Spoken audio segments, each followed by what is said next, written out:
बिस्मिल्लाहिर्रहमानिर्रहीम। अस्सलाम वालेकुम वीवर्स। आज हम बनाने जा रहे हैं ज़ाफ़रानी रबड़ी खीर। इसके लिए मैंने आधा कप चावल को दूध में बॉईल कर लिया था, 1 पिंच जरदई रंग डाल के, और इसे ब्लेंडर कर लिया था। और मैंने आधा कप चीनी ली है, 4 टेबलस्पून पिसा हुआ नारियल लिया है, 2 हरी इलायची ली है, 10 बादाम लिए हैं और कैवड़ा एसेंस लिया है। और ये खीर हम 1 गिलास दूध से बना रहे हैं। ठीक है, मैंने एक पतीली में 1 गिलास दूध डाल दिया है और इसमें अब मैं सब्ज़ इलायची डाल दूँगी।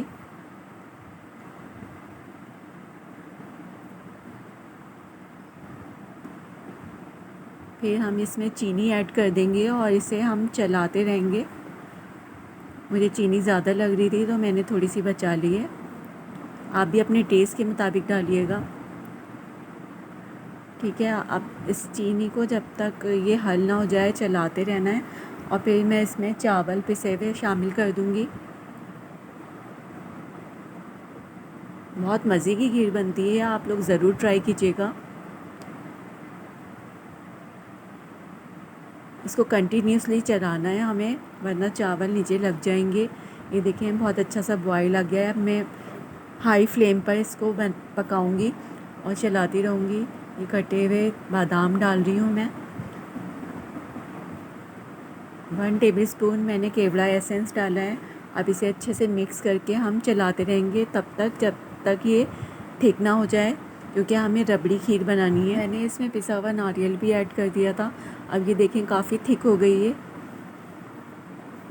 अब इसमें मैं ज़ाफ़रान डाल रही हूँ। ज़ाफ़रान जो कि तमाम मिठाइयों में डलता है और इससे खीर का जायका बहुत अच्छा आता है। आप ज़रूर ट्राई कीजिएगा। अब ये बहुत थिक हो गई है, मैं इसे ठंडा करने के लिए छोड़ दूँगी। ठंडी हो गई थी हमारी खीर और मैंने इसे बॉल में ट्रांसफ़र कर लिया है। अब मैं इसे पिसा हुआ नारियल और बादाम से गार्निश कर लूँगी। बहुत कम बजट में मैंने ये खीर बनाई है। आप भी बना सकते हैं, क्योंकि कभी होता है कि हमें थोड़ी सी चीज़ें बनानी होती हैं लेकिन हमें मिक़दार का पता नहीं होता।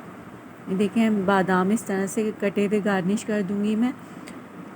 और मैंने 4 बादामों को बीच में से काट लिया था और उसे मैं इस तरह से खीर के ऊपर रख दूँगी।